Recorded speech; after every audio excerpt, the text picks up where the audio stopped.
विठ्ठल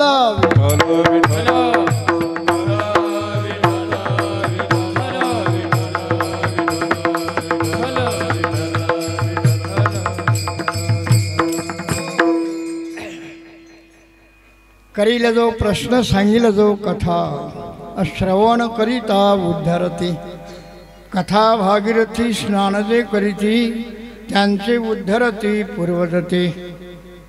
प्रभू प्रेमी बंधुजनो तथागत भक्तिमती माझ्या मातांनो प्राप्त प्रसंगी सेवेसाठी घेतलेला अभंग श्री संत पंढरपूर निवासी पांडुरंगाचं मूर्ती म्हणतो प्रेम ज्यांना म्हणतात अशा प्रकारचे मात्र नामदेवराय। हो मूर्ती म्हणतो पांडुरंगाचं प्रेम म्हणजे नामदेवराय।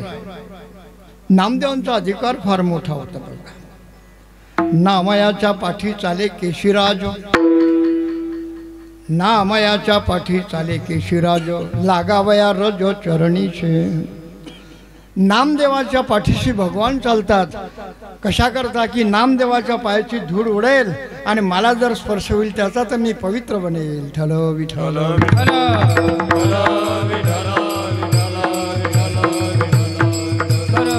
एवढा नामदेवरायांचा अधिकार। कारण हे अभंग वगैरे जे आहेत ना याला प्रासादिक वाणी म्हणतात। ही प्रासादिक वाणी आहे। हे साहित्यिकांची भाषा असते ना ही साहित्यिकांची भाषा आत्मानुभूतीची नसते। साहित्यिक एका शब्दाचे अनेक अर्थ करून दाखवेल। हो तुमच्या अंगातलं रक्त सळसळून काढील तो तुमच्या डोळ्यातून अश्रूच्या धारा लावेल एका शब्दाचे अनेक अर्थ करून दाखवेल। हो परंतु आत्मानुभूतीच्या ठिकाणी तो शून्य असतो झिरो म्हणून त्याची भाषा परावर्जन होते अंतःकरणाचा ठाव घेत नाही। हे संत महात्म्याची भाषा जी असते ना ही आत्मानुभूतीची असल्यामुळे अंतःकरणाचा ठाव घेते हिला प्रासादिक वाणी म्हणतात।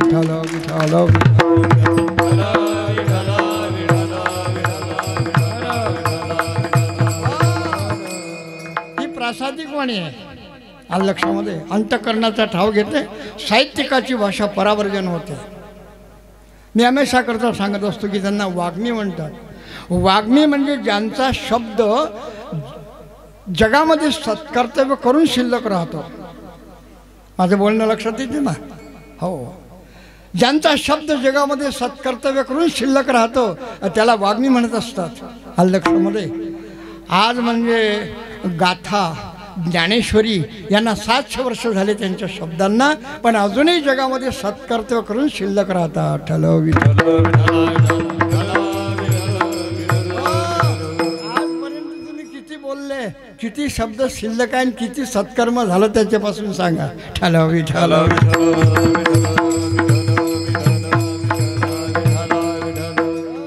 म्हणून हरी बोला नातरी बोला व्यर्थ गलवाला करू नका आलं लक्षामध्ये।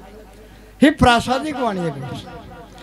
कारण मी सांगत असतो पंढरपूरला हे वारकरी मंडळी गेली आणि वारकरी मंडळी गेल्यानंतर चंद्रभागेमध्ये आणि आंघोळी केल्या आणि ते गोष्टी करत बसले। कोणत्या गोष्टी होत्या तिथे? चंद्रभागे काठी ऐकल्या त्या गोष्टी आणि वाल्मिकी शतकोटी ग्रंथ केला असा वारकऱ्यांचा विषय होता की वाल्मिकीजींनी 100 कोटी रामायण केलं हे नामदेवाच्या कानावर पडलं। मग नामदेवराय म्हणतात की वाल्मिकीजींचं एवढं प्रेम होतं रामचंद्र प्रभूबद्दल की 100 कोटी रामायण करतात तर माझ्या पांडुरंगाबद्दल माझं प्रेम कमी आहे का? हो मी सुद्धा 100 कोटी अभंग तयार करेन असं म्हटलं आणि पाणी हातात घेतलं चंद्रभागेचा संकल्प करून सोडला। आंघोळ केली नामदेवरायने रावडामध्ये आले पांडुरंगाचं दर्शन घेतलं पण पांडुरंग म्हणतात की नामा अरे तुझा संकल्प सिद्धीला जाणार नाही कारण तू आयुष्य प्रमाणाचा विचारच केला नाही। कलियुगामध्ये माणसाचं आयुष्य फार अल्प आहे। अल्प आयुष्य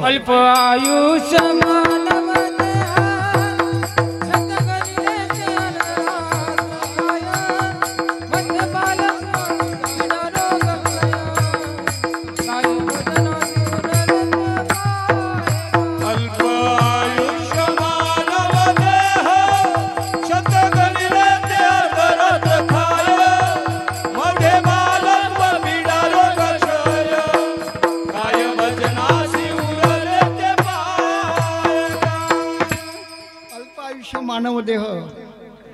शतगणिले ते अर्धरात्र खाय, हो अर्ध झोपेत निघून जाते 50 वर्ष.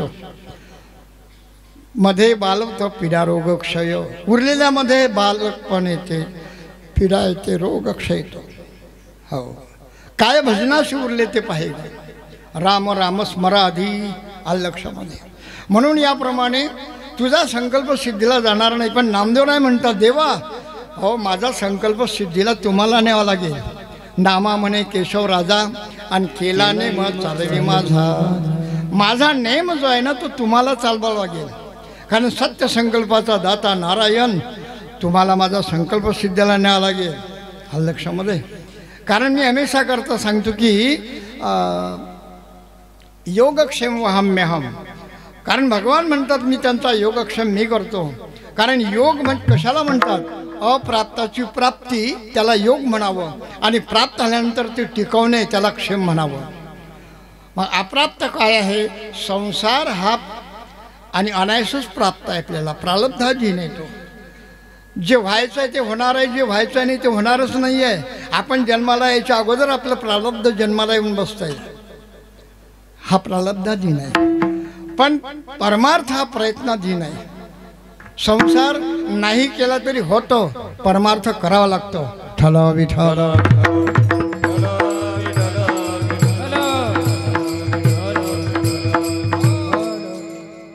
अत्युनसाल संसार नाही केला तरी कसा काय होतो, होतो नाही केला तरी होतो. परमार्थ करावा लागतो. एका माणसाले दरवर्षी पोरग होय, दरवर्षीच पोरग होय झाले. आला आमच्या दिंडीमध्ये 12 महिने आमच्या दिंडीबरोबर फिरला. त्यावर्षी काही पोरग मग झालं नाही, रिकामा राहिला ते. मग त्याला वाटलं झालं आता हे बंद नाही का, हे बंद झालं. म्हणजे महाराज आता मी घरी जातो. म्हटलं जाय बा, आता येणाऱ्याला घर आहे जाणाऱ्याला दार आहे. येतो तर ये, जातो तर जा. मग तो 12 महिन्यानं घरी आला. घरी आल्यानंतर त्या वर्षी त्याला आवडे जावडे 2 झाले. मग ठला विठल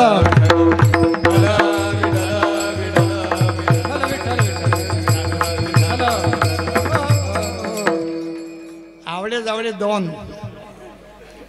संसार नाही केला तरी झाला. हे मागच्या वर्षीची कसर निघली ना. म्हणे महाराज, म्हटलं काय रे, म्हणे तुमच्या दिंडीत काही येणं पुरलं नाही. म्हणे बा काऊन रे, म्हणे यंदा 2 झाले. ठला विठल परमार्थ करावा लागतो. संसार नाही केला तरी होतो. जे व्हायचं आहे ते होणारच आहे आणि जे व्हायचं नाही ते होणारच नाही आहे. प्रारब्धाधीने परमार्थ करावा लागत असतो, प्रयत्नाधीने. लक्षामध्ये.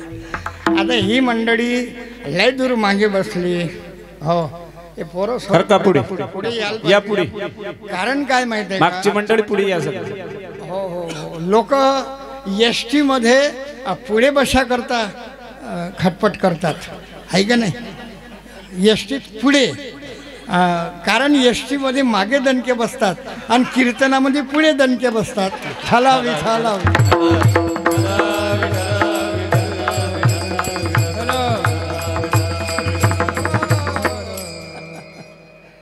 कीर्तनात पुढे दणके बसतात म्हणून मागे राहतात. आणि एसटीत पुढे बसायचे गडबड करतात कारण मागे दणके बसतात एसटीमध्ये. तर याप्रमाणे संसार प्रारब्धाधीन आहे. योगक्षेम वहाम्यहम. अप्राप्ताची प्राप्ती. नामा म्हणे केशव राजा, केला नेम चालवी माझा. तुम्हाला नेम चालवा लागेल. त्यावेळेस मात्र पांडुरंगाने काय केलं माहिती आहे का, नामदेवाच्या घरामध्ये 14 माणसं होते. किती? 14. राजाई गोनाई दोन्ही सासू सुना, नामा दामाजा ना बापलेक. हो नारा विठा मादा गोंडा हे 4 पुत्र जन्मलय पवित्र त्यांचे वंशी. म्हणजे राजाई गोनाई दोन्ही सासू सुना, नामा दामा जाना बापलेक म्हणजे हे झाले 4. 4 पोरं 8. 4 पोरांच्या 4 बायका म्हणजे सुना 12. एक साखराई नावाची बहीण होती 13 आणि दासी जेनी 14 माणसं. ठल विठल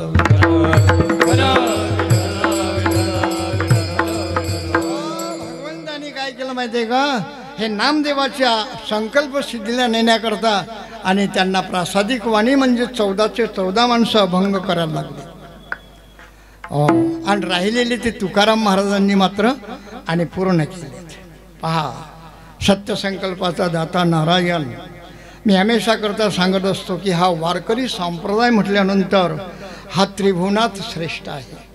हा लक्षामध्ये वारकऱ्यासारखा संप्रदाय, एकादशीसारखं व्रत, गायत्रीसारखा मंत्र, गीतेसारखा ग्रंथ, पांडुरंगासारखं दैवत, हे याची बरोबरी त्रिभुवनात कोणी करू शकत नाही. भागवतासारखा समर्थ सप्ताह याची बरोबरी त्रिभुवनात कोणाच्यानं होऊ शकत नाही. विठ्ठल विठ्ठल. या संप्रदायामध्ये जे आहे ना, हे अवतारी पुरुष आहे सर्व. ज्ञानेशो भगवान विष्णू, निवृत्तीर भगवान हर, सोपानो भगवान ब्रह्मा, मुक्ताख्या ब्रह्मचित्कला. कारण ज्ञानेश्वर महाराज भगवान विष्णूचा अवतार आहेत. महाविष्णूचा भानुदास शिवाचा अवतार,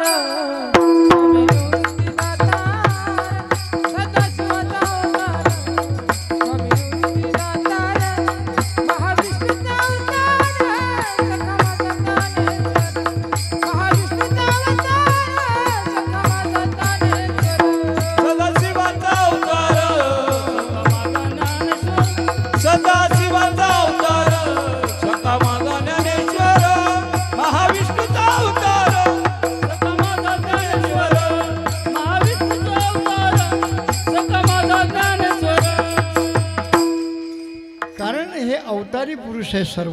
आलं लक्षामध्ये.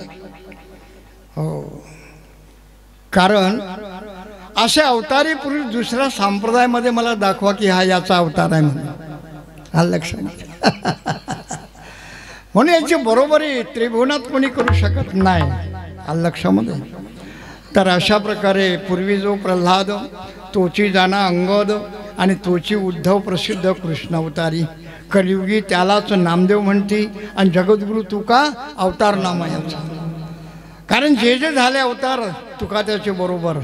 आलं लक्षामध्ये. कारण देवाला जन्म नसतो, आविर्भाव प्रगट होत असतात भगवान, आणि त्यांना मृत्यू नसतो.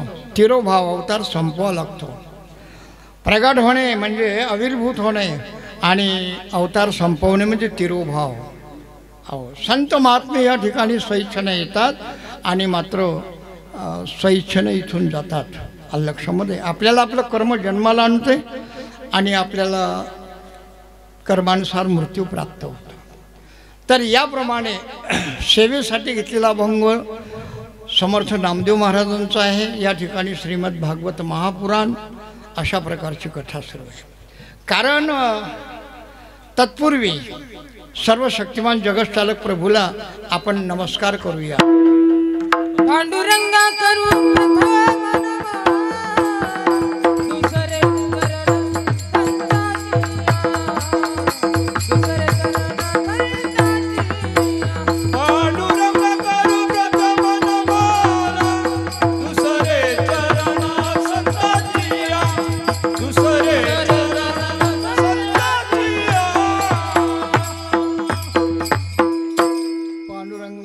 प्रथम नमन दुसरे चरण संतांची या. कारण पांडुरंगाला शरणागती पत्करलेली आहे. विटेवरी ज्याची पावले समान, तोची एक दान शूरदाता. विटेवरी ज्याची पावले समान, तोच एक दान शूरदाता. 10 अवतारामध्ये समचरण कुठेच झाले नाही. समचरण दृष्टी विटेवरी साजरी, तेथे माझे हरी वृत्ती राहो. पांडुरंगाचे चरण सम आहेत. आलं लक्षामध्ये. कारण 10 अवतार मानले वारकऱ्यांनी, संप्रदायाने 10 अवतार मानले. त्या 10 अवतारामध्ये पहिला अवतार म्हणजे त्याला पायच नाही, मत्स्य अवतार. मासुळीला पाय असतात काय? नाही. दुसरा कच्छ, 4 पाय समान होत नाही. वराह समान पाय झाले नाही. हो. राम आणि कृष्ण हे जरी 2 पायाचे असले ना तरी समचरण झाले नाही. कारण बाण सोड्याची कला कशी असते माहिती आहे का? बाण दोन्ही पाय जोडून सोडता येते का? हा, एक पाय पुढे आणि एक पाय मागे असा बाण सोडत असतात. म्हणजे समचरण त्यात बी झाले नाही. विठ्ठल विठ्ठल.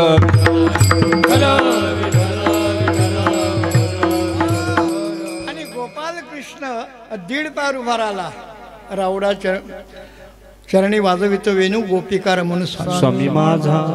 म्हणजे दीड पार उभा आहे. समचरण झालं नाही.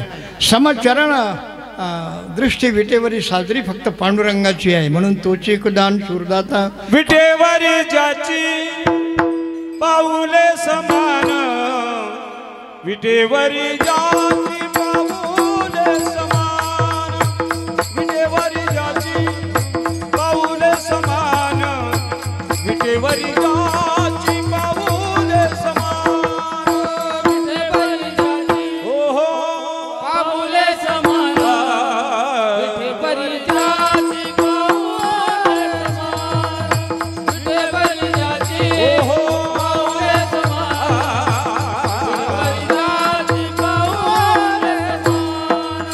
तोची एक दान शूरदाता, तोची एक दान शूरदाता,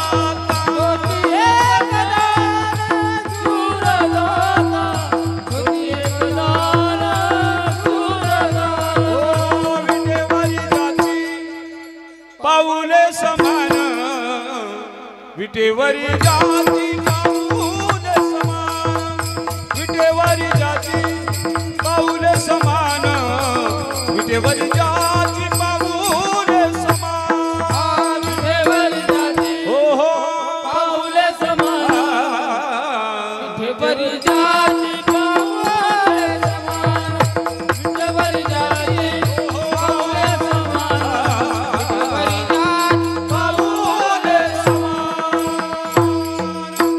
विटेवरी ज्याची पाऊले समान तोचे एक दान शूरदाता.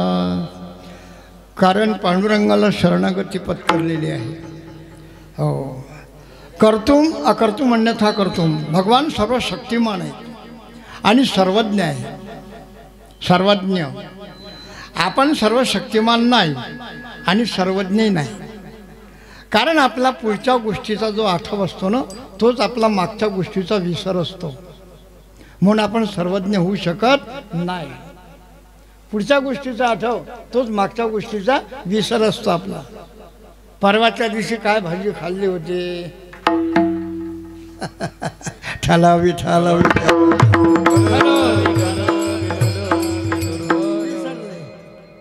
म्हणून सर्वज्ञ नाही. आता कर्तुम अकर्तुम अन्यथा कर्तुम म्हणजे कर्तुम शक्ती म्हटल्यानंतर सर्वसामान्य जीवाप्रमाणे भगवान जे काही करून दाखवतात त्याला कर्तुम शक्ती म्हणतात. उदाहरणार्थ विश्वाचा जो बाप हाती ज्याचा सूत्र आणि म्हणावी तो पुत्र नंदजीचा. अरे जो जगत जनिता परमेश्वर आहे, जो जग परवसला आणि तो म्हणतो नंद माझा बाबा आहे. ही सर्वसामान्य जीवाप्रमाणे देवाने लीला करून दाखवली ती कर्तुम शक्ती. सकळ तीर्थे ज्याची चरणी करती न्हाणी तो यशोदा जननी म्हणत असे. सर्व तीर्थ ज्याच्या चरणांगुष्ठापासून निर्माण झालेत तो यशोदेला आई म्हणतो. हो, शरणागता देतो क्षीरसिंधू दान तो आवडीने स्तन चोखीत असे. अरे जो उपमन्याला दुधाचा समुद्र दान करतो तो यशोदेचं स्तनपान करतो. याला कर्तुम शक्ती म्हणावी.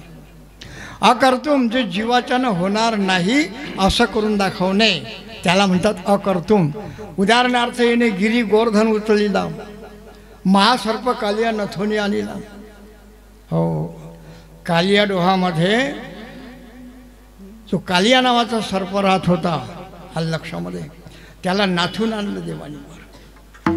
हो, गिरी गोवर्धन उचलला. पर्वत सहज 4 कोस लांबीचा पर्वत आणि उचलून वर धरला. 7 दिवस त्याच्या खाली गाई गोपाळांचं रक्षण केलं. गणानाम सावर्तकम मेघानाम चांतिकारिणम. सावर्तक नावाचा मेघ बोलावला इंद्राने आणि मात्र गोकुळचा नाश कर पाऊस पाडला धो धो धो धो. याला अकर्तुम शक्ती म्हणतात. अन्यथा म्हणजे दुसऱ्याकून करून घेणे. हो, वानरा हाती लंका घेवविली म्हणे तुका. कारण रावणाचे एवढे मोठमोठे जे अनुचर आहेत ना, हो, हे लहान लहान वानरांनी मारले. हो, वानरा हाती लंका घेतली हे भगवंताची शक्ती होती. याला अन्यथा दुसऱ्याकून करून घेणे असं म्हणतात. सर्व शक्तिमान जगतचालक प्रभूला शरणागती पत्करली. दुसरे चरण संतांची या देवाच्या शक्तीपेक्षा संतांची शक्ती श्रेष्ठ ठरली.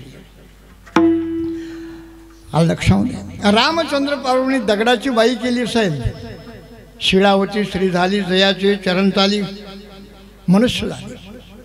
परंतु माऊलीने बाईचा माणूस केला. हो, स्त्रीचा तो केला पुरुष.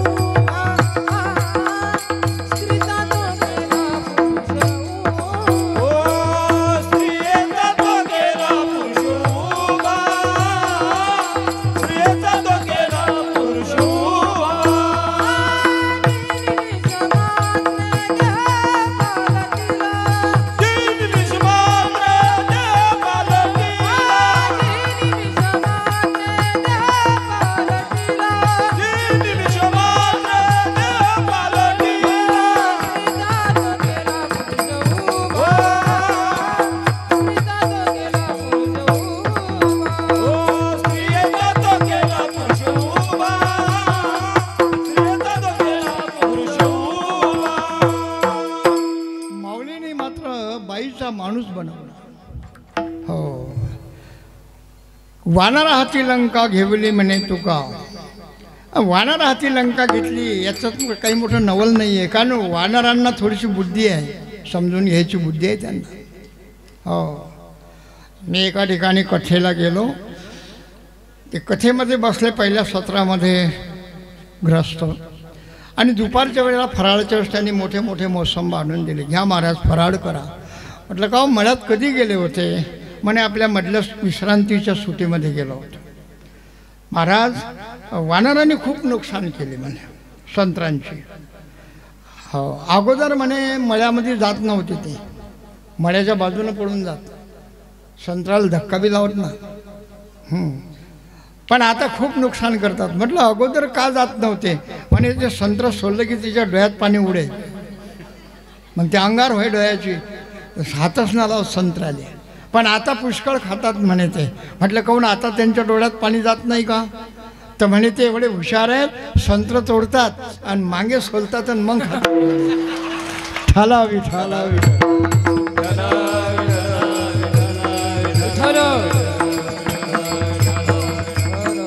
त्यांना थोडी बुद्धी आहे. वानरांची लंका घेतली त्यात काही मोठं नवल नाही, त्यांना जाणीव करून घेण्याची बुद्धी आहे थोडीशी. परंतु आमच्या माऊलींनी मात्र रेड्यामुखी वेद बोलवले. रेड्यामुखी वेद बोलविला, रेड्यामुखी वेद बोलविला, रेड्यामुखी वेद बोलविला, रेड्यामुखी वेद बोलविला. गर्भध्वजाचा हरविला, गर्भध्वजाचा हरविला, रेड्यामुखी वेद बोलविला, रेड्यामुखी वेद बोलविला. गर्भध्वजाचा हरविला, गर्भध्वजाचा हरविला, रेड्यामुखी वेद बोलविला, रेड्यामुखी वेद बोलविला. अरेडा, अरेडा समजते ना? अरेडा म्हणजे, अरेडा म्हणजे काय? अरेडा म्हणजे हेला, आणि हेला म्हणजे म्हणा रेडा. रेडा म्हणजे हेला आणि हेला म्हणजे रेडा. आलं लक्षामध्ये? असं चाललं रातभर. हेला, रेडा म्हणजे हेला, आणि हेला म्हणजे म्हशीचा पोरगा असं म्हणावं लागतं. आलं लक्षामध्ये? महिषा पुत्रामुखे बोलबणे श्रुती. महिषा पुत्रामुखे म्हणजे म्हशीच्या पोराच्या मुखातून. नामदेवाच्या भाषेत बोलतो, म्हशीचा पोरगा म्हणा लागते. ता हे लोक आटपतात. नाही तर तार्किकांचा टाका संघ पांडुरंग स्मरा हो. हो, हे तार्किकांनी अगोदरपासून तुम्हाला दाबलं आहे, कारण एकानं तर्क काढलाच होता. काय तर्क काढला माहीत आहे का? कारण कोकणस्थ ब्राह्मणांची घराणे 60 आहेत. किती घराणे आहेत? 60. आणि त्यांचे सरनेम जे आहेत ना हे 2 अक्षरी आहेत. 60 लोकांचे काळे भेरे शेरे ढोरे लक्षामध्ये. आणि त्याच्यामध्ये रेडे आडनावाचे ब्राह्मण आहेत. आणि शेवटचं घराणं साठे नावानं प्रसिद्ध आहे. हॅलो विठ्ठल.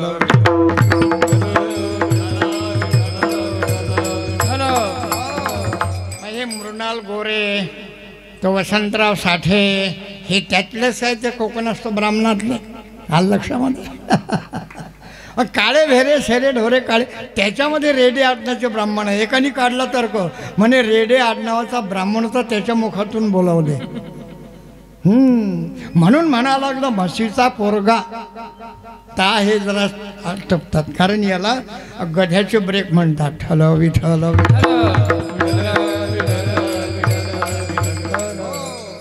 सगळ्या वाहनांना ब्रेक आहेत है की नाही. रेल्वेला आहे, विमानाला ब्रेक आहे, ट्रकला ब्रेक आहे, मोटरसायकलला आहे, बायसिकलला ब्रेक आहे. सगळेले ब्रेक आहे. फक्त एक वाहन असं आहे की त्याला ब्रेक नाही. गधड्याला कुठे ब्रेक आहे. गधड्याचे ब्रेक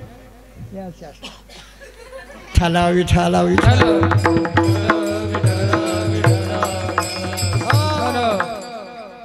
महिषापुत्रा मुखे बोलवणे श्रुती चालवणे हिंदी बेसवणीया अशा माऊलीच्या पूर्ण कसाला मी हमेशा करता सांगत असतो की माणसांच्या पसंतीला काही किंमत नाही आहे. माणसाने लोकमान्य झाल्यापेक्षा देवमान्य व्हावं आणि देवमान्य झाल्यापेक्षा संत मान्य व्हावं लक्षामध्ये. कारण लोकमान्याला मुळीच किंमत नाही. कारण लोकांना काय मान्य होईल हे काही सांगता येत नाही. कारण त्यांची परीक्षण दृष्टी काही बरोबर नसते. लोकांना काही मान्य होते लक्षात. तो कंपनीवाला इमानदार आहे. त्यानं शुद्ध लिहिलं आहे त्या डालड्याच्या डब्यावर. डालडा समजते ना. डालडा म्हणजे इकून वाचला तरी डालडा. उरफाटा वाचत आलं तरी डालडा. उलटा वाचा की पालटा वाचा अर्थ बदलणार नाही. डालडा म्हणजे डालडा. पण कंपनीवाला ईमानदार आहे. तो त्यावर लिहितो की शुद्ध वनस्पती से बना हुआ तेल लिहितो त्याच्यावर.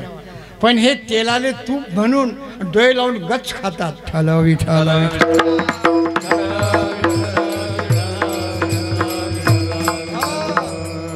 म्हणतात तुपाचं. अरे तेल आहे ते. याची परीक्षण दृष्टी काय मोठी सुधी आहे. हो यांच्या परीक्षेला काही किंमत नाही. लोकमान्य होणे माणसाने देवमान्य व्हावं आणि देवमान्यापेक्षाही संत मान्य व्हावं. कारण देवाला जे मान्य होईल ते संत मान्यच करतील असा नियम नाही. कारण नामदेवरायचा जो भंग आहे हा नामदेवराय देवाला मान्य झाले पण आईसाहेब मुक्ताईनं मान्य केले नाही. ठल विठल.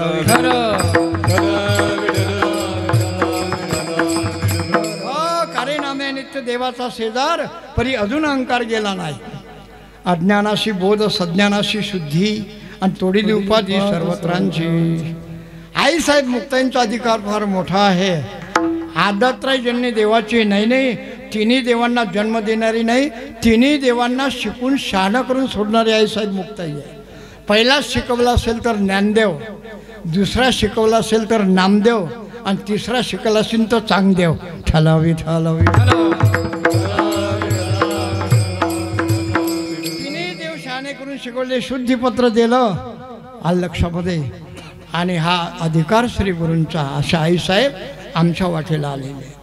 हो आपली मातृभक्ती विशेष स्वरूपामध्ये अगोदरपासून राहिलेली आहे. म्हणून माऊली ज्ञानेश्वर महाराज आळंदीला गेलेत. त्र्यंबकेश्वरला निवृत्तीनाथ समाधी घेतली.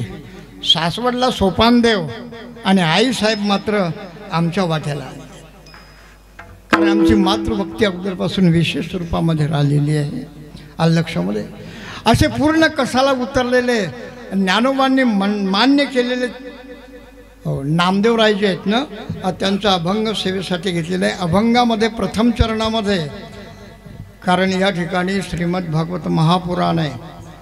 हे 18वं पुराण शेवटचं समाधीवाणी म्हणतात याला. याच्यानंतर पुढे व्यासांनी काही लिहिलं नाही. शेवटचं जे बोलणं असेल ना त्याला समाधीवाणी म्हणत असतात. शेवटचं बोलणं.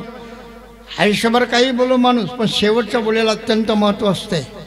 म्हणून सरकार शेवटच्या जबानीला किंमत देत असते. ठालावी ठालावी.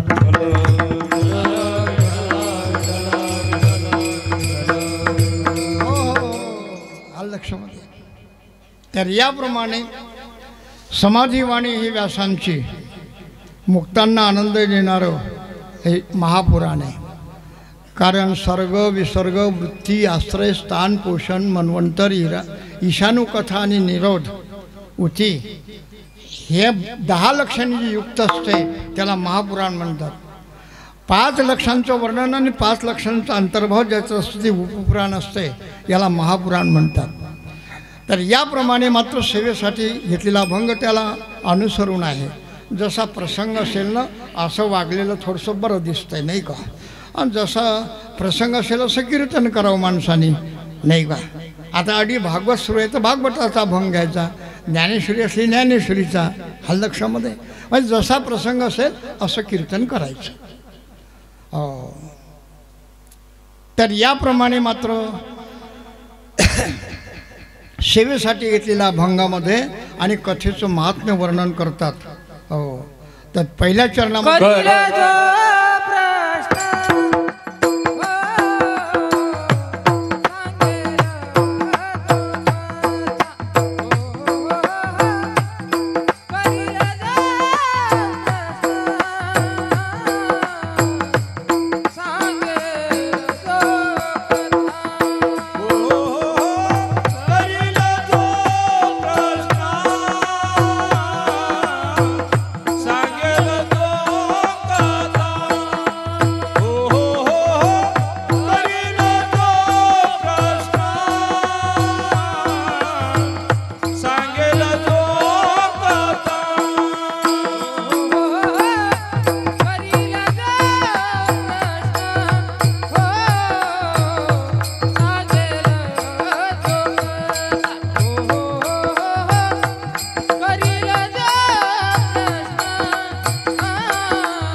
करीला जो प्रश्न सांगितला जो कथा श्रवण करिता उद्धरती. कारण प्रश्न विचारणारा आणि उत्तर देणारा याच्या 4 जोड्या पडतात. प्रश्न विचारणारा आणि उत्तर देणारा. पहिली जोडी विचारणारा विद्वान उत्तर देणारा विद्वान, हे पहिल्या नंबरची जोडी आहे. दुसऱ्या नंबरची जोडी विचारणारा मूर्ख आणि उत्तर देणाराही मूर्ख, हे दुसऱ्या नंबरची जोडी आहे. तिसऱ्या नंबरची विचारणारा विद्वान तर उत्तर देणारा मूर्ख, आणि चौथी जोडी विचारणारा मूर्ख तर उत्तर देणारा विद्वान, असे 4 प्रकार पडतात. पहिला प्रकार सांगतो. एका गुरुजींनी अध्यात्म विद्या शिकवली विद्यार्थ्यांना आणि सांगितलं परीक्षेच्या वेळेला की मुलांनो हो, मी तुम्हाला 10 रुपये बक्षीस देणार आहे. माझ्या प्रश्नाचं जर उत्तर देसाल ना 10 रुपये तुम्हाला बक्षीस. मग विचारा गुरुजी प्रश्न. मग गुरुजींनी प्रश्न विचारला, देव कुठे आहे? काय प्रश्न आहे?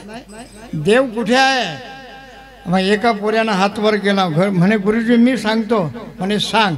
म्हणे तुम्ही 10 रुपये दिल्यापेक्षा 20 रुपये तुम्ही घ्या आणि देव कुठे नाही ते तुम्ही सांगा. ठलावी ठलावी हॅलो हॅलो. हे दोन्ही विद्वान आहेत. आलं लक्षामध्ये? हे दोन्ही विद्वान आहेत.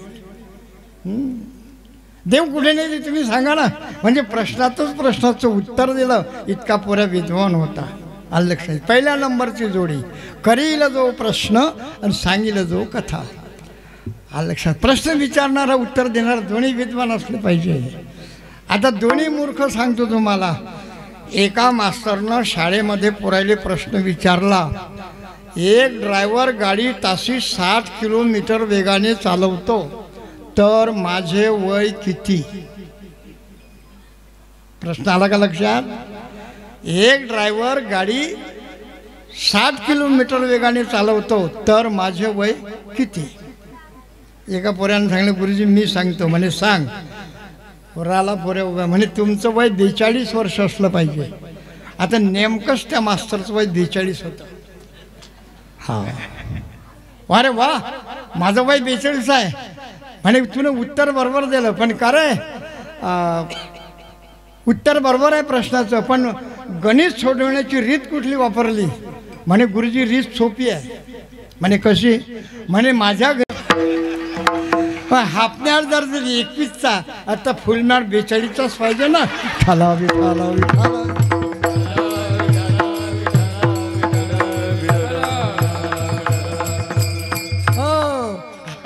विचारणारा बी मूर्ख आणि उत्तर देणाराही मूर्ख. हे दोन्ही मूर्ख आहेत. आलं लक्षामध्ये? करील जो प्रश्न सांगिल जो कथा आणि श्रवण करिता उद्धरती. राजा परीक्षितीने भगवान शुकदेवाला प्रश्न विचारलेला याच्यामध्ये काय विचारावं साधूला, नाही का? तर याप्रमाणे कैमी उद्धार पावे ना. कैमी उद्धार पावे ना. काही कृपा करील नारायण. ऐसे तुम्ही सांगा संतजन. करा समाधान चित्त माझे. कैमी उद्धार पावे ना. काय कृपा करील नारायण. ऐसे तुम्ही सांगा संत जन. करा समाधान चित्त माझे. कैमी उद्धार पावे न काय कृपा करील नारायण. ऐसे सांगा तुम्ही संत जन. करा समाधान चित्त माझे. असा प्रश्न विचारला. साधूला हेच विचारावं. आलं लक्षामध्ये? सर्व सिद्धांत निष्पन्न अशा प्रकारचे असणारे भगवान शुकदेव त्यांनी पुराण संहिता सांगून त्याचा उद्धार करविला. करील जो प्रश्न सांगिल जो कथा. साधूला हे विचारावं. कारण साधूचा मुक्काम म्हणजे ट्रेडमार्क असते. साधूचा मुक्काम म्हणजे ट्रेडमार्क. कोणतं? मिरच्याची भाजी. मिरच्याची भाजी असते साधूच्या मुक्कामाले. आता 12ही महिने हिरव्या मिरच्या भेटतात म्हणा, पण आमच्या काळामध्ये तर लाल मिरच्या कुटून ते भुगूट टाकत. का काय भाजी आहे? तर मिरचीची भाजी आहे ना. बरं. आता मी कुठल्याही कार्यक्रमाला उशिरा जात असतो. वेळेवर पंक्ता गिंगता आटोपल्या होत्या. मी गेलो, आणली ती मिरच्याची भाजी, पोळ्या आणल्या. भाजीमध्ये हात टाकताबरोबरच हाताची अंगार व्हायला लागली. म्हणजे इतकी ती भाजी तिखट होती. मिरच्याची भाजी. बरं ठीक आहे. आला तोंडामध्ये घास घातला तर दोन्ही कानामध्ये चिचोरे वळलावला. आणि हे घामाला लाईन शंभूर आणि ते घाम एकच झाला. म्हणजे लाय कोणती शंभूर कोणता समजे ना. ठलावी ठलावी.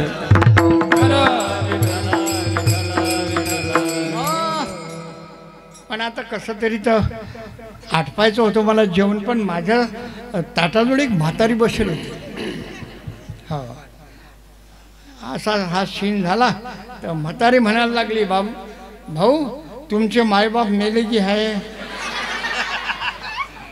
म्हटलं हाला भाजी तिखट झाली, म्हातारी आता आता बंद पडेल. म्हटलं मेले कधीचे?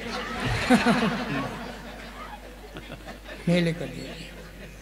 तुझं लग्न झालं की नाही? म्हटलं झालं. हां, पोरं सोरं काय तुले? म्हटलं एक पोरगा आणि पोरगी. काही वावर असेल ना त्या घरी? म्हटलं आहे, वावर आहे पोटापुरतं. भाऊ किती आहे तुम्ही? म्हटलं कधी गुपचूप राहते कोणास ठेव. मग तिला सांगलं की भाजी खाता खाता जर वाचलो ना तर आम्ही 3 भाऊ आहे, नाही तर आता 2 राहतात. मी होतो लंबाडीचा गाडी. विठाला विठाला विठाला.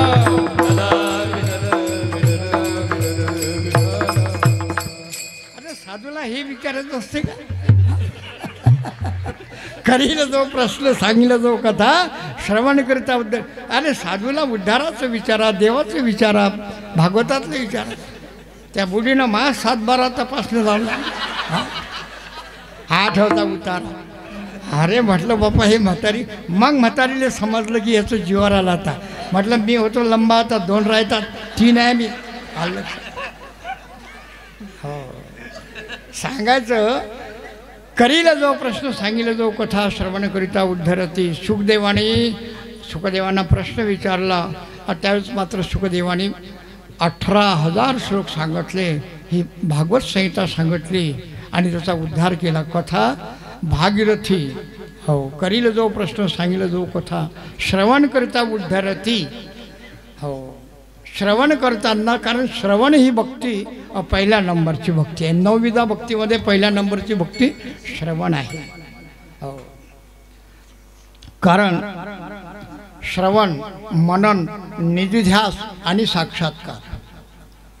तर याप्रमाणे श्रवण झाल्यानंतर त्याचं मनन झालं पाहिजे. मनन झाल्यानंतर त्याचा ध्यास लागला पाहिजे आणि त्याच्यानंतर मात्र आत्मसाक्षात्कार होत असतो श्रवणाने. श्रवण इतकं महत्त्वाचं आहे कारण ज्ञानोत्पत्तीला श्रवण अंतरंग साधन आहे. प्रत्यक्ष श्रवणेंद्रियाशी त्याचा संबंध असल्यामुळे याला अनुभवजन्य ज्ञान म्हणतात. आणि म्हणून श्रवण हे पहिल्या नंबरची भक्ती आहे. श्रवण हा लक्षामध्ये. तर याप्रमाणे श्रवण म्हटल्यानंतर मनन, निध्यासने, आत्मसाक्षात्कार. या श्रवणाने काय होते? असंभावना, विपरीत भावना, प्रमेय संभावना आणि प्रमाण संभावना ह्या नष्ट होऊन जीवाला आणि आपल्या स्वरूपाची उपलब्धी करून देते. याला श्रवण म्हणत असतात. तर अशा प्रकारे, कारण आपल्या प्रत्येक माणसावर 3 ऋण आहेत. 3 ऋण. किती आहे? 3 आहे. पहिलं ऋण देवाचं. हो त्याचं भजन करून देवाचं ऋण फेडावं. दुसरं ऋण ऋषीमुनींचं आहे. त्याने पर्वतपराय टेकड्याच्या टेकड्या ग्रंथ संपदा निर्माण केली. आलं लक्षामध्ये. अरे मोहम्मद घोरीने ज्यावेळेस आपले विद्यापीठ जाळले आता ही ग्रंथ संपदा 6 महिने जळली. विठ्ठल विठ्ठल विठ्ठल.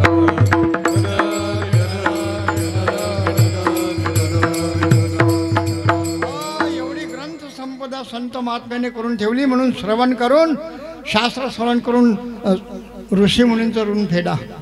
त्यांचे उपकार आपल्यावर सांगू का उपकार त्यांचे?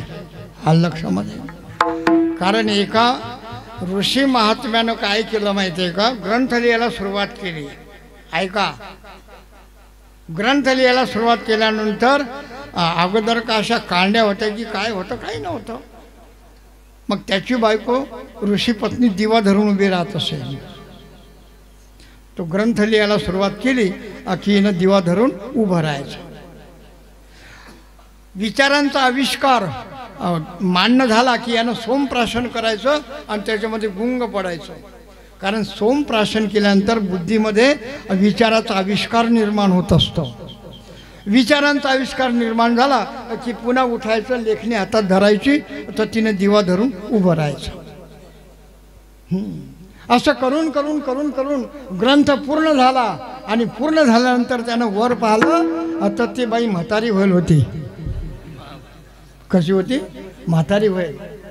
मग ऋषी महात्मा म्हणतात, का गं तू तर म्हातारी झाली? म्हणे मीच म्हातारी झाली का? अहो तुम्ही आरशात पहा, तुम्ही पण म्हातारे झाले. ऐकता ना? अरे आयुष्य ग्रंथ संपदेमध्ये गेलं तर परस्पराकडे त्यांनी पाहिलं नाही. एवढे उपकार संत महात्म्यांचे आपल्यावर आलं लक्षामध्ये. हा, परंतु मग ती म्हणायला लागली की महाराज सगळं आयुष्य तुमचं याच्यामध्ये खर्च झालं, आता माझं जगामध्ये काहीतरी नाव राहिलं पाहिजे, असा अनुग्रह माझ्यावर करा, कारण मला काही संतती झाली नाही. त्यावेळेस मात्र ऋषी महात्मा प्रसन्न झाले आणि सांगले, याच्यावर देव करात, जोपर्यंत चंद्र सूर्य असेल तोपर्यंत या जगात तुझं नाव राहील. त्या ग्रंथालाच त्या म्हातारीचं नाव देऊन टाकलं. तिचं नाव भामती होतं. भामती नावाचा ग्रंथ अजून उपलब्ध आहे. ठला विठ्ठल.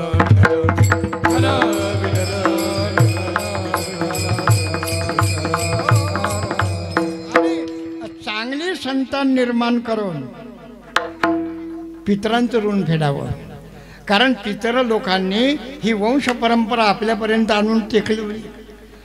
सनातन धर्माच्या क्रिया अव्याहत चालण्याकरता चांगल्या संततीची गरज आहे भाऊ. म्हणून चांगली संतती निर्माण करून पितरांच्या ऋणातून मुक्त व्हावं, देवाचं भजन करून देवाचं ऋण फेडावं, ग्रंथ अध्ययन करून ऋषींचं ऋण फेडावं आणि चांगली संतान निर्माण करून पितरांच्या ऋणातून मुक्त व्हावं. ठला विठ्ठल.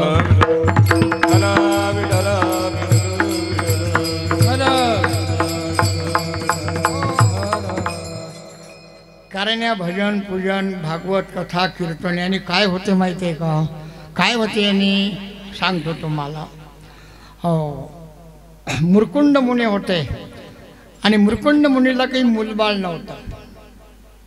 हो, गेले भगवान शंकराकडे, म्हणे देवा अरे एखादं पोरगं देणं मला. हो, पोरगंच नाही आम्हाला. भगवान शिव म्हणत, बुवा पोरं काही शिल्लक नाही. आलं लक्षात? कुठून देऊ तुला? अरे पाय म्हणे एखादं दे. हा, थांब जरा. भगवान शिव म्हणत की 2 विकल्प माझ्याकडे आहेत, पण ते कसे आहेत माहिती आहे का? कसे आहे म्हणे एक विकल्प जो आहे ना तो 100 वर्ष जगणार आहे, 2700, पण तो दारू पिणार आहे. हो, रोज मारत जाईन तुले, शिव्या देत जाईन, जोड्या हाणत जाईन आणि दारू पेत जाईन, 100 वर्ष जगेल. दुसरा विकल्प आहे, आता तो म्हणे सज्जन आहे, हरिपाठ घेणार आहे, काकडा घेणार आहे, गळ्यात माळ आहे, एकादशी धरणार आहे, पण तो फक्त 14 वर्ष जगणार आहे. बोला पटकन घ्या, कोणता पाहिजे? ठलावी ठलावी अरे कोणता घ्यायचा?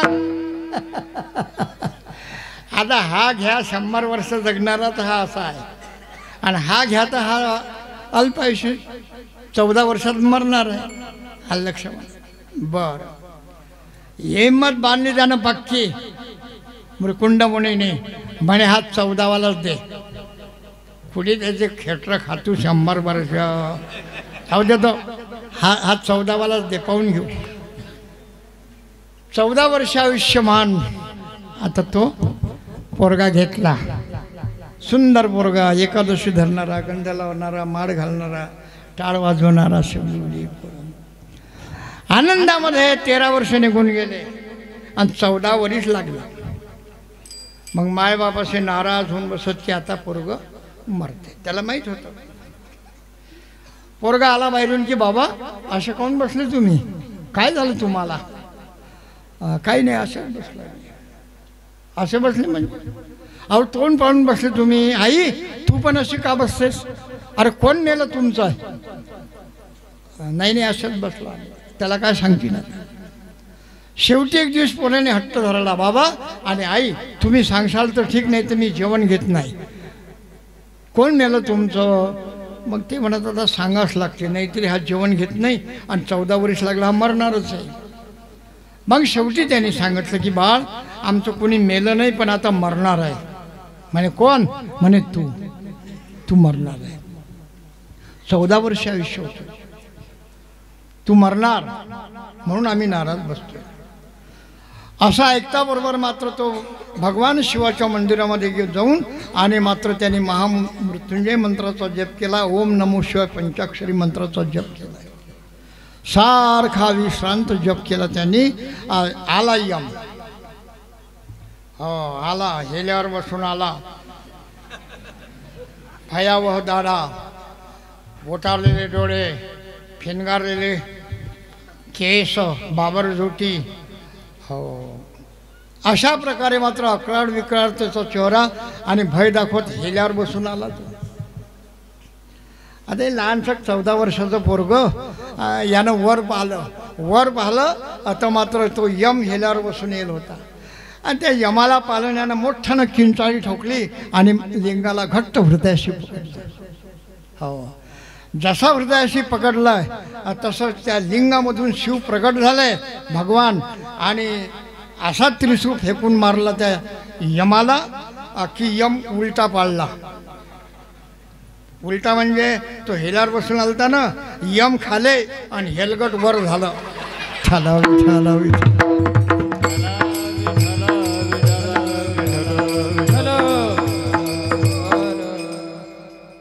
यम खाले हेलगट वर.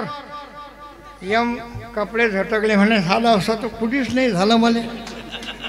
हे आधी कसं काय झालं असं, हा कुठेच नाही झालं असं, आधी कसं काय झालं. पाहते वरत भगवान शंकर. देवा अरे मा काही चुकलं नाही ना. मग भगवान शिव म्हणत तुझी वही पाहिजे म्हणे. पाहिजे ना वही. मा वहीमध्ये बी 14 लिहिलं आहे आणि याच्या कपार बी 14 आहे. मा चुकलं नाही बा, 14 आहे. मग भगवान शिव म्हणत 14च्या पुढे महिने आहे का वर्ष आहे का तास आहे का कल्प आहेत लिहेल म्हणे. तसं काही लिहिलं नाही. मग म्हणे ते 14 कल्प आहेत.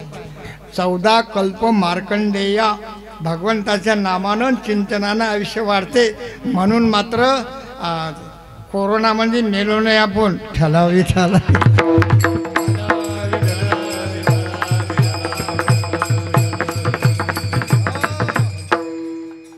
कारण या भारताची आबादी जी आहे ना, आणि हे मात्र आणखी कशी आहे माहिती आहे का, हे जगात दुसऱ्या नंबरावर आहे. 140 कोटी लोकसंख्या आपली. लक्षामध्ये करोड 140. त्या मानाने प्रगत राष्ट्रांमध्ये जे लोक मेले त्या मानाने आपल्या भारतामध्ये कमी मेलेले आहेत. कारण हे अध्यात्म शक्ती जी आहे ना या भारताच्या मातीत मुरलेली असल्यामुळे लक्षामध्ये भगवंताचं नामचिंतनामुळे आपल्या देशाच्या आबादीला एवढा धोका पडलेला नाही आहे. ठलावी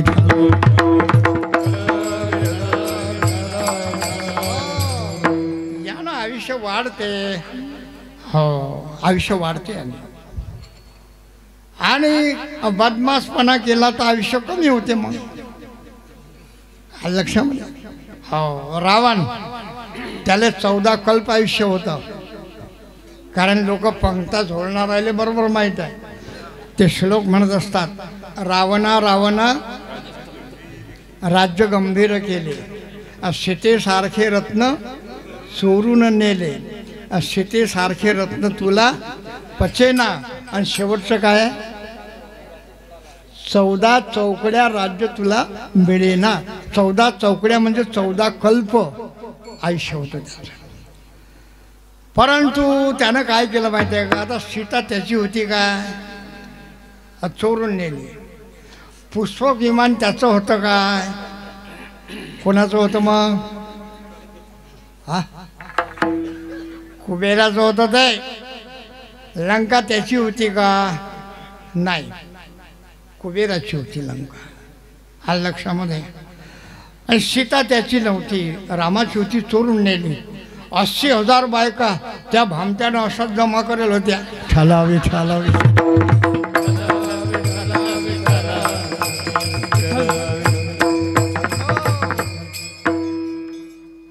कारण तुम्ही रामायण ऐकता पण फार थोडं रामायण ऐकता तुम्ही. लक्षामध्ये हो. कारण रावणानं सीता चोरून नेली तर मुहूर्त कोणता होता, मुहूर्त. कारण दिवसाचे 30 मुहूर्त असतात आणि ते तथास्तु तथास्तु तथास्तु म्हणत असतात. म्हणून अभद्र बोलू नये माणसानं कधी. यानं बोलायशी आणि देवतेने जर म्हटलं तथास्तू तर ते तसंच होत असते बघ. मग म्हणता पहा बुवा मी ना म्हण्याशी आणि ते वयाशी हाड्या बसायशी एकच झालं. ठालावी ठालावी असं कधी होत आहे. आता ती देवता तथास्तू मुहूर्ताच्या देवता तथास्तू तथास्तू म्हणत राहतात. म्हणून मुहूर्त कोणता होता. सीता चोरून नेली तर जटायूनं त्याची झडप घेतली, त्याचे झेंडे मोडले. परंतु तो काही आटोपला नाही. त्याचे पंख तोडले, त्यांनी निघून गेला. पण राम राम राम असं म्हणत राम येईपर्यंत प्राण धरून ठेवले होते. सांगितलं रामा रावणानं सीता चोरून नेली, परंतु रावणानं सीता चोरून नेली तर वृंद पर्व होतं सुरू.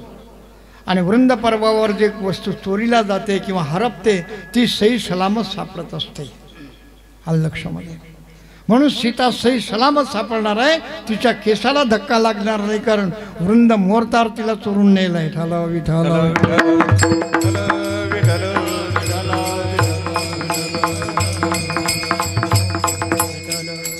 सही सलामत सापडणार आहे.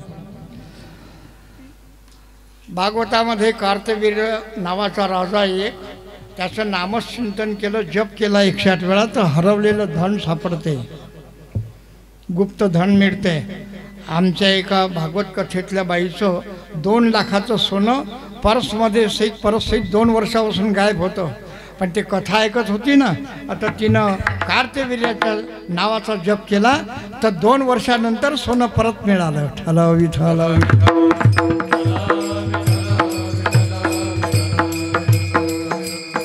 तर याप्रमाणे करील जो प्रश्न सांगितला जो कथा श्रवण करिता उद्धरती. आता अशी संतती निर्माण व्हावी की सनातन धर्माच्या क्रियेने याव्यात चालाव्यात.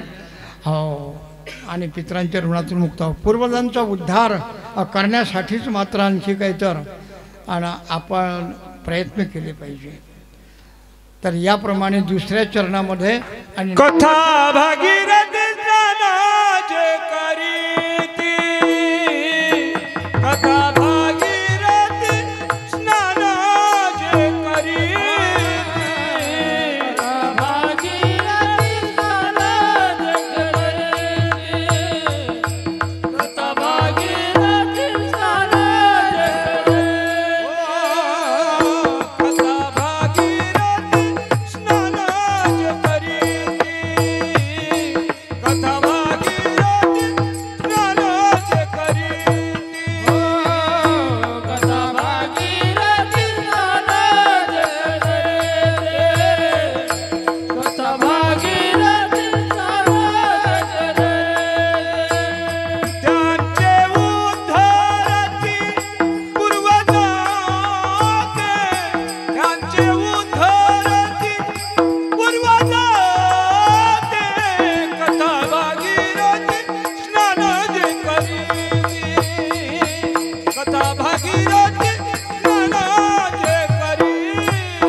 भागीरथी स्नानाचे करती त्यांचे उद्धार ते पूर्वजते.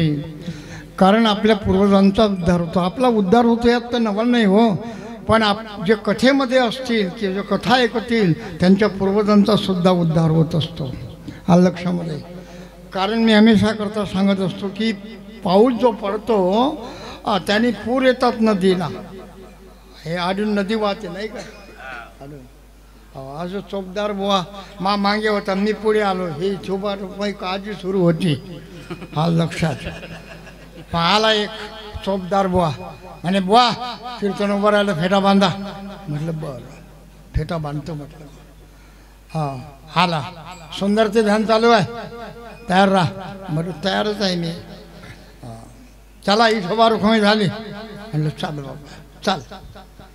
आलं म्हटलं का रे भाऊ विठोबा रुक्माई तर मला इकडे ऐकू येते आणि चोपदार तुम्ही आहे की मी म्हटलं तू या मग मा मागे ती या मागे गेलो ना नदीतच उतरलं ना त्यानं आणि विठोबा रुक्माई इकडे मग म्हणे का रे आपण तर नदीत आलो म्हणे महाराज तुमच्यासारखा मी नवाळाचा आहे गावात आता तुम्ही घेऊन चाला म्हणे मला कीर्तनामध्ये लक्षामध्ये म्हणलं या आता मग माझे सांगायचं तात्पर्य अशा प्रकारचं आहे लक्षामध्ये. तर एका गावामध्ये एक शास्त्री बुवा आले. शास्त्री बुवा फार हुशार होते पण लोक प्रश्न विचारायला येत होते सांगत होते प्रश्न विचारले सांगत होते बा. मग आली एक बाई म्हणे महाराज म्हणे काय म्हणे तुम्ही लई हुशार सांगता म्हणे बा लोक. हा आहे बाई कामापुरता आहे मला नाही मला एक प्रश्न विचारणं होता म्हणे विचार उत्तर देता आलं तर प्रयत्न करून पाहतो.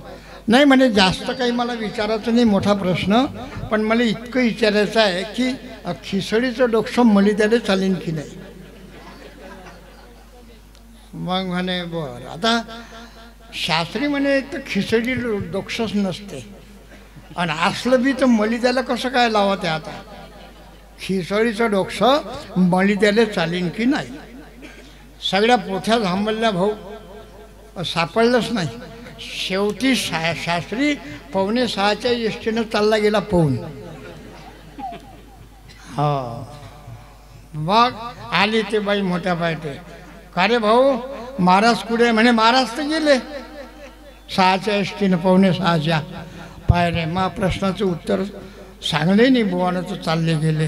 आता त्या प्रश्नाच्या पायी तर बुवा पळून गेला. मग म्हणजे काय होतात बा प्रश्न म्हणे मा प्रश्न काही नव्हता खिचडीचं डोकं मळी द्यायला चालेल की नाही एवढंच विचारणं होतं मला लक्षामध्ये. कारण ते मुस्लिम लिंगची बाई होती आणि खिचडा सणाले तिनं डोकं धुयेल होतं नाईल होती आणि पुढे मोहरम आलते तर ते म्हणे खिचडीचं डोकं मळी द्यायला चालेल की डबल नाणं पडीन इतकीच विचारायला लागते. ठाला विठा विठा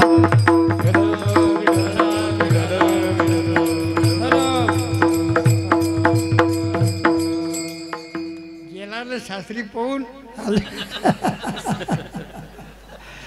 तर याप्रमाणे पडत्या पाण्याने पूर येत असतात नदीला हो पण शेष पाणी जे असते ना त्यानं पीक येत असते. शेष पाणी समजते का. शेष पाणी म्हणजे अरे वल आहे की नाही. पाऊस पडला की लोक शेतात उकरून पाहतात वल किती झाली कारण पडत्या पाण्यानं पूर येत असतात पण शेष रूपानं ओलीच्या रूपानं जे पाणी अवशेष राहते त्यानं पीक येत असते. आता आपले वडील मरण पावले आहे का नाही पुराला वाहून गेला पण ही ओल कायम आहे अजून लक्षामध्ये. त्याचा मुलगा त्याच्या आत्म ट्रेनिंग घेतात ना त्यांना जी संस्कार शिकवतात. कर्णछेदनानं रोग प्रतिकार शक्ती वाढते हे आध्यात्मिकता आहे. भौतिकता कानामध्ये काही कुंडल वगैरे बाया बुगड्या घालून शोभा वाढवता येते हे भौतिकता आहे.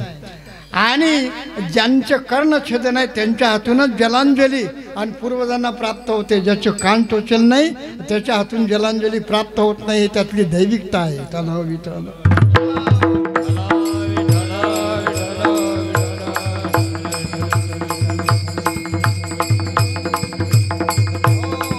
तर याप्रमाणे या कथा भागीरथीमध्ये कारण भागीरथी स्नानाश्रम लागे फार आणि करावे एकाग्र चित्त येथे. भागीरथी स्नानाला फार वेळ लागतो. किती वेळ लागतो भागीरथीला स्नान करायला तर सांगतो तुम्हाला. सगर नावाच्या राजाचे 60,000 पुत्र कपिल मुनीच्या दृष्टीने दग्ध झाले आणि सगरांच्या पोटी मात्र अशुमान नावाचा राजा झाला. हजारो वर्ष आयुष्य गंगा पूजनामध्ये त्यानं घातलं पण गंगा प्रसन्न झाली नाही त्याला. हो अशुमान आयुष्य संपून गेलं. त्याच्या पोटी दिलीप नावाचा राजा जन्माला आला आणि त्यानं वडिलांना आणलेला गंगा पूजनाचा वसा पुढे चालवला. त्याची पिढी खपली 1000 वर्ष आयुष्य आणि त्यानेही गंगा पूजनामध्ये घातलं. गंगा त्याला प्रसन्न झाली नाही. दिलीपाच्या पोटी मात्र आणखी काही तर भगीरथ नावाचा राजा जन्माला आला आणि त्यानं मात्र 1000 वर्ष वडिलांनी परंपरागत चाललेला जो वसा होता गंगा पूजनाचा आणि ते व्रत त्यानं पुढे चालवलं आणि भगीरथ प्रयत्न करून आणि गंगा मात्र त्यानं भूतलावर आणली आणि आपल्या पूर्वजांचा उद्धार केला. म्हणजे 1000 वर्ष आयुष्याच्या 3 पिढ्या खाल्ल्या तिनं. ता भागीरथी प्रसन्न झाली म्हणून भागीरथी स्नाना श्रम लागे फार म्हटलं फार. 1000 वर्षाचे आयुष्य त्याने खलास घातलं. अगोदरची ही भगवतपदी काय अगोदरची हिचं नाव काय भगवतपदी. भीमा आणि चंद्रभागा तुझ्या शरणीच्या गंगा. कारण वामन अवतारामध्ये भगवंताने आपला एक पाऊल पृथ्वीवर ठेवला, आक्रमण केलं भूमंड आणि दुसरा पाऊल स्वर्गात ठेवायला गेला. तर त्याच्या अंगुष्ठाच्या नखाने ब्रह्मांड कटाची कवटी फुटली आणि भीतर असलेली जलधारा त्यातून आत आली. ते भगवतपदी अगोदरचं नाव भगवतपदी होतं. चरणांगुष्ठापासून निर्माण झाले देवाच्या पादोदक तीर्थ म्हणतात त्याला. गौतमानं आणली म्हणून गौतमी झाली. गोवधाचं पाप क्षालन करण्याकरता आली म्हणून गोवधावरी म्हणजे गोदावरी झाली. भगीरथानं आणली म्हणून भागीरथी. जन्नू राजानं मांडीत साठवली म्हणून जान्हवी. आलं लक्षामध्ये. हे नाव नंतर पडले पण अगोदरची ती भगवतपदी आहे म्हणून भागीरथी स्नानाला आणि फार वेळ लागतो. तशी कथा भागीरथी नाही. घरून निघाले आणि नुसते मंडपात आले म्हणजे भागीरथी प्रसन्न झाली. विठ्ठल विठ्ठल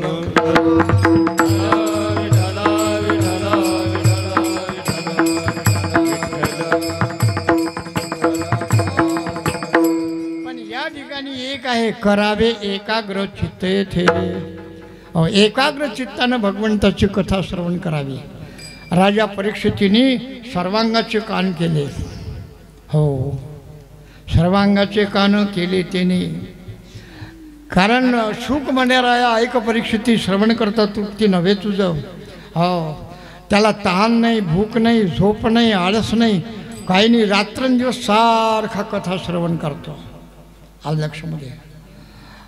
तर याप्रमाणे मात्र आणखी काही तर राजा परीक्षिती जशी कथा एकाग्र चित्ताने मनाच्या माथ्यावर पाय देऊन सर्वांगाची कान करून ऐकली तशी कथा एकाग्र चित्तानं श्रवण करा.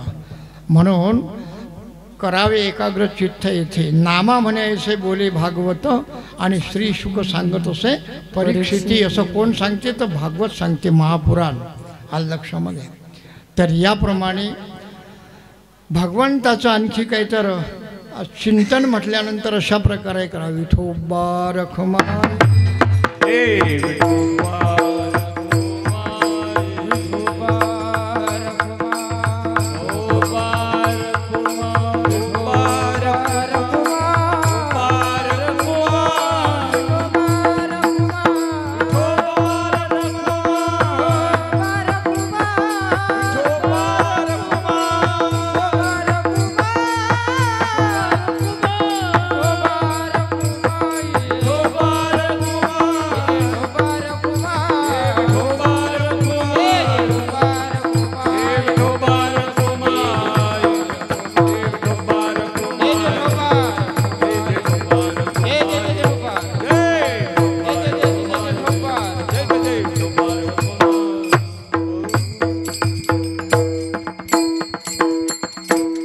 ज्ञानेश्वर महाराज म्हणतात की येथ एक विधपण कळा पुण्यासे प्रताप वागळा आणि जन्मेजयाच्या वेळीला दोष हरले. जन्मेजयाच्या वेळीला दोष हरले. जडती दोषाचे डोंगर शुद्ध होती नारी नर जे गाते एकती सादर हे परमपवित्र हरिकथा. राजा परीक्षितीला सर्पदंश झाला भाद्रपद पौर्णिमेला. कारण देहाने केलेलं कर्म देहाला भोगून द्यावं लागते. आत्म्याचा त्याशी संबंध नसतो, लक्षात ठेवा. कारण क्षेत्र आणि क्षेत्रज्ञ ते जाणते असे जे निरुते आणि ज्ञान असे आहे ते म्हणून. याप्रमाणे राजा परीक्षिती मरणाच्या आधी आपल्या परमगतीला जाऊन पोचला होता. श्रवणाने आपल्या ब्रह्मस्वरूपाला प्राप्त व्हायला होता. मला कशाचं भय राहिलं नाही, आता देहाचं आणि कर्माने भोगत बसेल. मी माझ्या स्वरूप स्थितीमध्ये ब्रह्मस्वरूप झालो. मरणाआधी राहिलं मरोने. कारण मरण मरण मरण प्रत्येकाला मरावं लागते, पण कसं मरावं हा विचार आहे. हो, मरणाचे ग्रेड पडतात सगळ्यामध्ये. डांबरट, हलकट, निकृष्ट आणि बेकार मरण जर असेल तर आत्महत्या. बेकार मरण आहे, आलं लक्षामध्ये. कारण या प्राणापेक्षा जगामध्ये काहीच असं महत्त्वाचं नाही आहे. कशासाठी लोक प्राण सोडतात काही समजत नाही. हो, मरण डांबरट, हलकट, निकृष्ट मरण आहे, बेकार आहे. कारण नवरा जर मेला तर बायकोला सूतक पडत नाही. आत्महत्या करून नवरा मेला ना तर बायकोला सूतक नाही पडत. बायको जर अंगावर राखील घेऊन जर चटून मेली तर नवऱ्यानं सूतक पाडायचं नाही. ठलावी ठलावी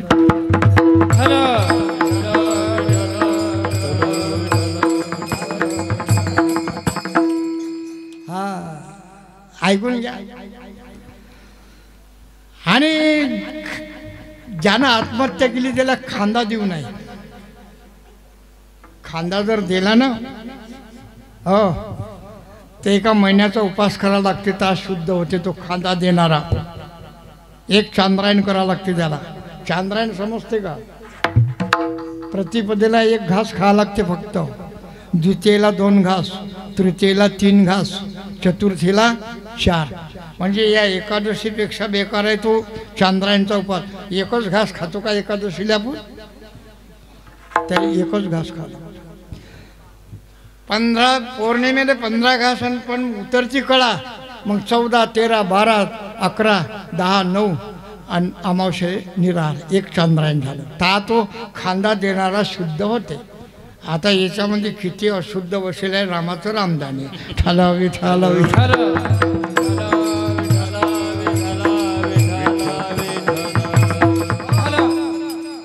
ते म्हणता बुवा, अरे तुम्ही कीर्तन बरोबर करा ना. तुम्ही म्हणता खांदा देऊ नये, त्याला घरात सोडू देता का? वास नाम आले. मग मी म्हणतो नाही नाही नाही नाही, तसं नका करू. मग दोरी बांधा पायाला, बैल झुपा आणि त्या जू ठेवून ते दोरी जुवाले बांधून आणि वडत न्या. खांदा देऊ नका. कोण्याही गावाले, आपल्या गावले कोण्या दुसऱ्या गावले एक अर्धा असा कोणी वडत जर नेला ना तर गॅरंटी सांगतो कोणीच आत्महत्या करणार नाही.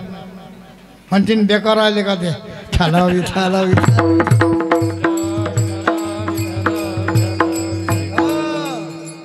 कोणी बाई राखेल जो जाऊन तर पाय अशी वडत जर नेली कोण्या गावली तर हा हा हे चोया चोय दाबादाब झाकाझाक करतात, ती जास्तच वाढत चाललं. मग याच्यात तुमचाही बराच हात आहे आत्महत्येमध्ये. ठालावी ठालावी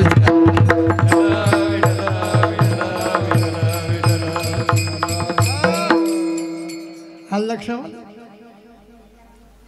तर याप्रमाणे आत्महत्या डांबरट, निकृष्ट, बेकार मरण आहे. त्याचं 13वं दावं काहीच होत नाही. अधो गच्छन्ति तामसः. हो, कसं मरावं हा विचार आहे. दुसरा ग्रेड सांगतो काय? जन्मभर लांडी लबाडी करावी, संसार करावा, काळानं प्राप्त झालेलं मरण नाराजीनं पत्करावं, पोराईने दावं तेरव करून मोकळं व्हावं. हे आत्मघातक्यापेक्षा थोडंसं बरं आहे. बरं आहे. 3ऱ्या नंबरचा ग्रेड, ज्याची वर्षाच्या वर्षी श्राद्ध होते, हा त्या घरापुरता आदरणीय होता, हे त्याचं प्रतीक आहे. हा 3ऱ्या नंबरचा ग्रेड आहे. वर्षी श्राद्ध होते बरं. हो. 4थ्या नंबरचा ग्रेड, ज्याची पुण्यतिथी होते, तो 4थ्या नंबरचा ग्रेड आहे. सर्वांची पुण्यतिथी होणार नाही. ज्याचा जन्म पुण्यमय त्याची पुण्यतिथी, पापाचा संबंध ज्याला जन्मात आला नाही त्याची पुण्यतिथी, आणि तीच पुण्यतिथी का पुण्यवान व्यक्ती त्या दिवशी जाते म्हणून तिथी पुण्यवान. विठ्ठल विठ्ठल पुण्यतिथी. कितवा ग्रेड झाला हा? चौथा. 5वा ग्रेड सांगतो तुम्हाला. हो 5वा ग्रेड असा आहे की ज्याला मरण म्हणत नाही, समाधी सोहळा. माऊली ज्ञानेश्वर महाराजांचा संजीवन समाधी सोहळा होतो. तुकाराम महाराजची बीज होते आणि नाथांची षष्ठी केल्या जाते. विठ्ठल विठ्ठल विठ्ठल.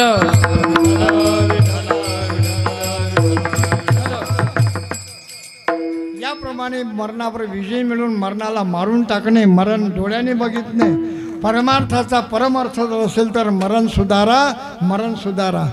कसं मराव भागवत सांगते आलं लक्षामध्ये.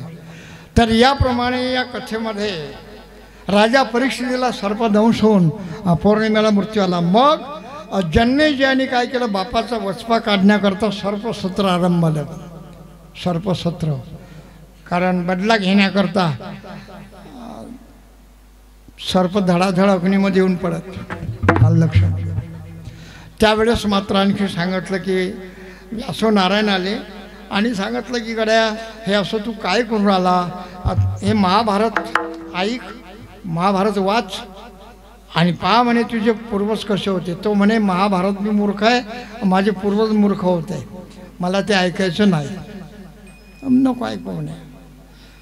व्यासो नारायण स्वतः चालून आले होते, ऐकत नाही म्हणे, कारण व्यासांना पांडव घराण्याचा अभिमान होता. म्हणे या दिशेला जाऊ नको, गेला तरी तिथे एक बाई भेटीन तिच्याशी बोलू नको, बोलला तरी तिच्याबरोबर लग्न करू नको आणि लग्न केलं तरी तिच्या म्हटल्याप्रमाणे वागू नको. हा नेमकं विरुद्ध मागे जायचं नाही. गेला, ती बाई भेटली, तिच्याशी बोलला, लग्न केलं, तिच्या मताप्रमाणे वागायला. मग तिने काय केलं, माणसांच्या आहुती पडतील असा नर्याग आरंभला. म्हणजे धडाधड माणसं यज्ञकुंडामध्ये येऊन पडत, अग्नीमध्ये होत पडून मरत. देव म्हणत त्यानं पृथ्वीवर अनर्थ मांडलाय. हो मग 18 ब्राह्मण होते स्वाकार करायला. आता देवाने त्यांच्यावर मोहिनी अस्त्र घातलं आणि 18 ब्राह्मण जपी गेले. यज्ञकुंड विझायला लागले. बाई फार हुशार होती. जन्मेजयाला म्हणते का हो, अरे कसे ब्राह्मण आणले, झोपी जाऊन राहिले, यांना जाग करा. आता जाग कसं करा, हो म्हणे त्यांच्या हातात यज्ञ कंकण आहे, त्यांना स्पर्श करता येत नाही. मग हे म्हणे पाणी शिंपडा त्यांच्या अंगावर. दुरून पाणी शिंपडलं जाग करण्याकरता. त्या पाण्याचे बाण झाले आणि 18 ब्राह्मणांच्या हत्या घडल्या. 18 ब्राह्मण मरण पावले आणि 18 ब्रह्महत्येच्या पापामुळे जन्मेजयाला रक्तपिती फुटली. श्वेत पू दुर्गंधी व्हायला लागली, अवयव नष्ट व्हायला लागले आणि मग घाबरला. घाबरल्यानंतर गेला आणि सांगितलं व्यासो नारायण मला ते महाभारत सांगा. ते म्हणत जा तुला सांगायला आलो, त्यावेळेस तुला ऐकलं नाही, आता तू म्हणतो सांग, आता मी तुला सांगत नाही. विठ्ठल विठ्ठल विठ्ठल.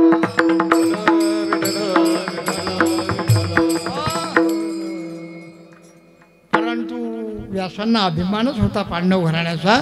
जा तुला जन्मेजय हे कथा सांगते. आता ऐकून घ्या भाऊ. 18 हात कपडा म्हणजे काळा कपडा मधात लावला. 18 हात काळा कपडा. तिकून 18 ब्राह्मणांचे प्रेत ठेवले आणि इकून जन्मेजय 18 पर्व महाभारत आणि जन्मेजयाला सांगायला लागले वैशंपायन. ऐका आता, एक पर्व झालं म्हणजे एक हातभर कपडा पांढरा होत असेल आणि एक ब्राह्मण उठून बसे तिकडे, तेवढीच रक्तपिती कमी होत असेल. 18 पर्व महाभारत पूर्ण ऐकलं आणि 18 हात कपडा काळा पांढरा झाला. 18 ब्राह्मण जिवंत झाले आणि रक्तपिती नष्ट झाली. याचं वर्णन माऊलींनी ज्ञानेश्वरीत केलं. येथ एक विधपण कळा, पुण्याशी प्रताप वागळा आणि जन्मेजयाच्या अवलीला दोष हरले. या कथेचं सामर्थ्य एवढं आहे लक्षामध्ये. इथे मोठमोठे रोग नष्ट होतात, लक्षात ठेवा. तर याप्रमाणे कथेचं महात्म्य तुम्हाला सांगितलं. नामा म्हणे ऐसे बोले भागवत आणि श्री शुक सांगत असे परीक्षिती ज्ञानेश्वर माऊली ज्ञानराज माऊली तुकाराम ज्ञानेश्वर माऊली ज्ञानराज माऊली माऊली ज्ञानेश्वर ज्ञानेश्वर ज्ञानेश्वर माऊली ज्ञानराज माऊली ज्ञानेश्वर ज्ञानेश्वर ज्ञानेश्वर माऊली ज्ञानराज माऊली महाराज ज्ञानेश्वर माऊली ज्ञानराज माऊली ज्ञानेश्वर माऊली ज्ञानराज माऊली माऊली ज्ञानेश्वर माऊली ज्ञानराज माऊली ज्ञानेश्वर माऊली ज्ञानराज माऊली तुकाराम गजानना अवलिया अवतरली जगतारा गजानना अवलिया अवतरले जगताराया गजानना अवलिया अवतरली जगतारा गजानना अवलिया अवतरले जगताराया गजानना अवलिया अवतरले जगतारा गजानना अवलिया अवतरले जगताराया गजानना अवलिया अवतरले जगताराया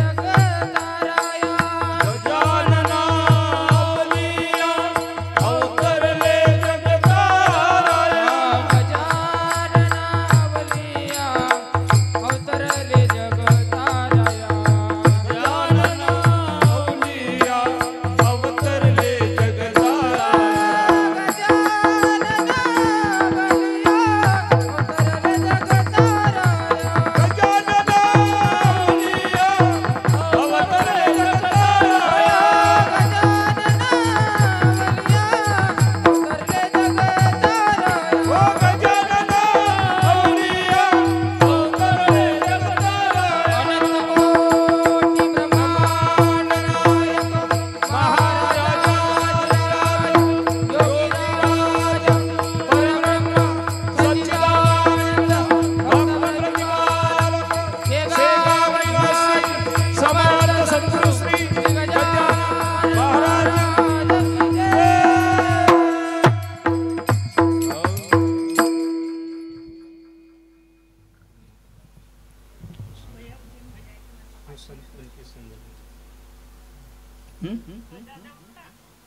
श्री राम जय